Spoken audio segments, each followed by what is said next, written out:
Hello all, this is Dr. Dave Maslach talking to you about reciprocity.com. The E is written with a 3, and in this particular video I want to talk about doing a PhD in psychology or doing a PhD in business and why in many different fields their science tends to blur the lines between all of them. So if you're interested in doing a PhD, this video kind of makes sense for you. So if you don't know me, I'm a professor of innovation strategy and entrepreneurship, and I created this whole reciprocity project to give back as much as I possibly can.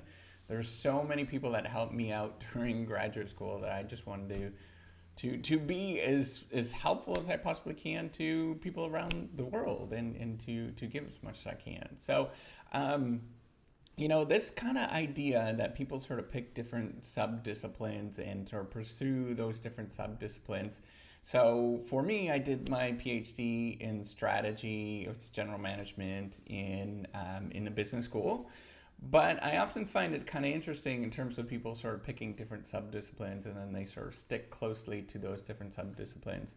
What often happens, particularly if you're in kind of a cross-disciplinary kind of area, so in a business school, we tend to do this a lot. We borrow from all sorts of different other fields, and that's completely normal, is that there is a lot of cross-boundary spanning that happens, right? So if you did a PhD in psychology, you're probably going to read at some point some stuff that we would do in a business school. And the reason is the stuff that you learn about in a business school is all about organizations or how companies work or how sort of educational institutions work and just how people sort of organize and come together. And that's virtually happens in most parts of life around the world, right? That we actually come together and we organize and do things. So there's lots of stuff to be learned about organizations that can be sort of attributed to or thought about in terms of from a psychological perspective.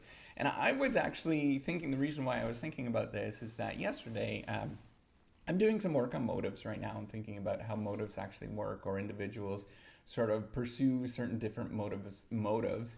And one of the reviewers that I had in an article that I'm writing about was pushing me towards sort of psychological views of motives and thinking about them in a different way. So the way that I was normally thinking about them, I was thinking about it from the business literature. But then they said, hey, you know what? Have you read this kind of stuff over here in this other area? It's got some really cool stuff. It's all in the psychological viewpoint or in psychological literature or in the psychology literature. And so I started looking at it and I'm like, yeah, you know what, this makes a lot of sense. And they've done a lot of work in this area. And so I'm probably going to borrow from that literature and build that into this literature, right? Or into the paper that I'm building.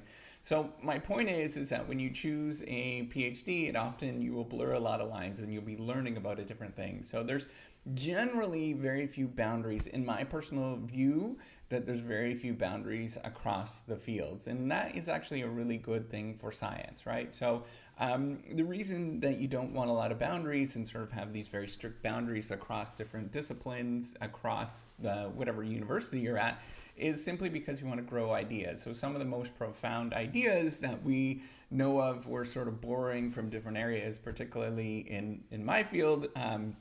There's this thing, Dan Leventhal, who's a very prestigious professor now at University of Pennsylvania at the Wharton Business School. He sort of was the first proposed and what are called NK models, but they were using this kind of stuff Kaufman is the person that was doing this initially, and that was in biology, I believe, and complexity theory, which were years and years and years before this kind of stuff was ever done. And we often borrow some of the stuff that I would read and think about. We're bringing it into our literature in business and strategy, but, in terms of search and how people look for things have been discussed in the literature in mathematics for a long time, or in machine learning for an extremely long time, since like the 1950s, in terms of what's called exploration exploitation or bandit models, and armed bandit models. And there's a big literature about it. I'm not going to get into it, but basically they're just blurring the lines, and we borrow from all sorts of different areas, and that's kind of normal to do that kind of stuff, right? So, why is it that you want that to happen? Well, you're going to grow the ideas a lot more, and there is generally, in my view, particularly if you start looking at different ideas and stuff like that, people will borrow ideas because there's a lot of smart ideas already existing around the world, right? Like people are really, really smart. And depending on the particular discipline that you're in, there's always a couple of really ingenious people that are going to come up with unique, different ideas that are going to be really different, and that are going to have a big impact on that particular field, or maybe it doesn't have an impact, but they're really unique and different. And then other people from different disciplines, they start picking up on it. They're like, there's a lot of sort of conversation that happens between the fields, because they'll be like, there's something really cool. So I was just at a conference recently, and we were looking at sort of strategy, right? So how innovation or companies actually perform better. But then there was people from organizational behavior, and these people from organizational behavior were sort of saying, oh, there's some really cool stuff that's happening in psychology right now, because they read a lot of psychology stuff. I read a little bit, kind of armchair kind of stuff, because we have to. And so they were saying, well, check out this kind of stuff. This is really interesting, and you should look over here, right? And so you go over there and you look at that. Or people, so for example, there might be sort of a new tool that might pop up, right? So this is another thing, that the technology is changing. One of the tools that's becoming really important and across the board right now is machine learning. But this was really funny, because I was learning about this way back in my engineering days, and this was kind of used in engineering back in, this was like 2003, and earlier actually, they were talking about machine learning. And it was actually when I came into the PhD program and we were sort of talking about this kind of stuff, it was 2005, 2006, 2007, they were really poo-pooing it, because, and sort of any of these sort of empirical techniques, because it wasn't theoretically driven, right? That there was no sort of background behind it, why we were coming up with these different relationships. And people were saying, no, you don't want to do any of that kind of stuff, because it's not theoretically driven. Well, 10 years down the road, 15 years down the road, all of a sudden it's changed, and this is becoming a hot topic, and people are starting to realize this. And what has happened was that industry, so people in industry like Google and all these kind of companies and stuff are saying, you know what, there's some really cool infrastructure here. We can actually do some stuff that is really interesting, but we don't understand what's going on behind the scenes.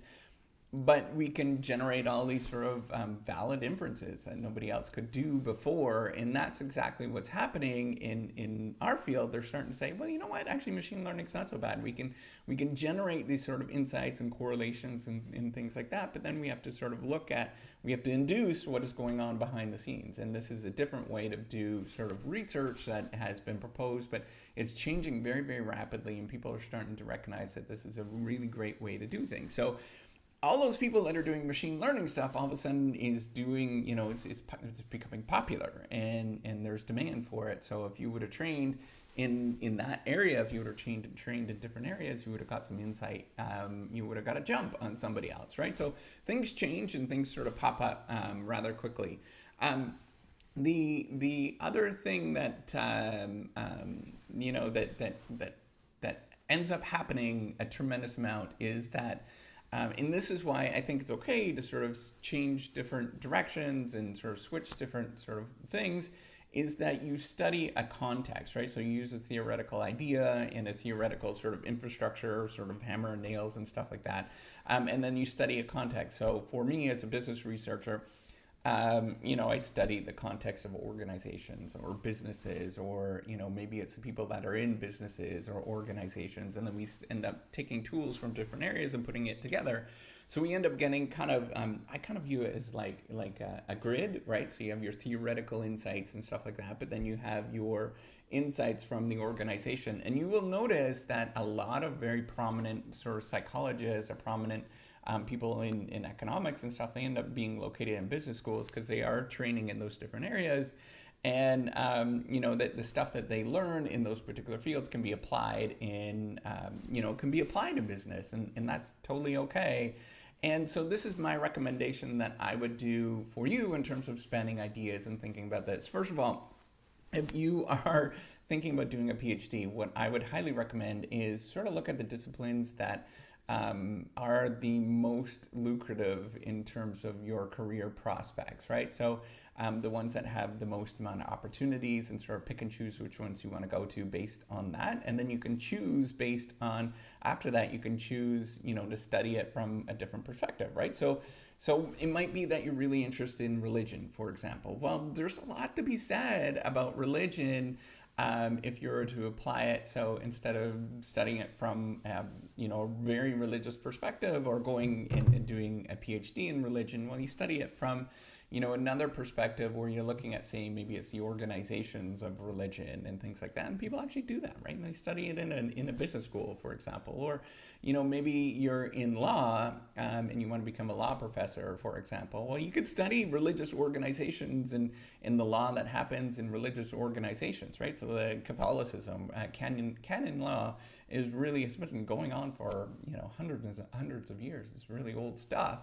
But you can translate some of that stuff and bring it into sort of contemporary law, right? And you can sort of get some insight from that you wouldn't have been able to do before. And that is completely fine, right? You want to do that kind of stuff, is bringing it into a different context and sort of folding it in. You can study those different contexts in that sort of way. That's what I would do, is look for opportunities like that. And there's lots of different opportunities like that where you can study from a different perspective.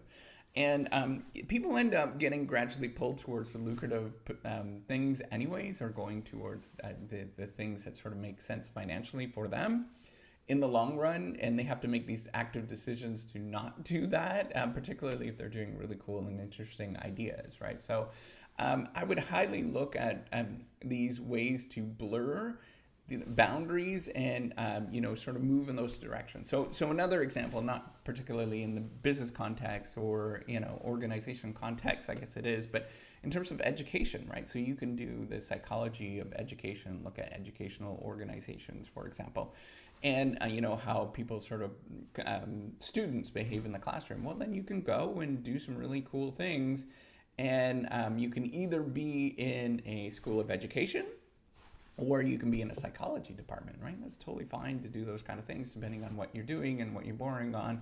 And that's normal to do that kind of stuff. And you would pick and choose what sort of PhD that would make sense for you going forward. And then the other thing is just, not to be really all that afraid of going into different areas and sort of borrowing from different areas. I've repeatedly done this, and this is how fields progress, is they just borrow from different areas and they borrow different ideas.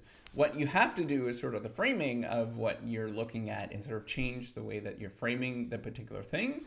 And that takes some skill set, and you would have to look into how to do that. But basically, you can borrow some ideas and sort of trim from other areas to sort of work your way and build something that's really neat. So one of the people that made tremendous progress on this, two people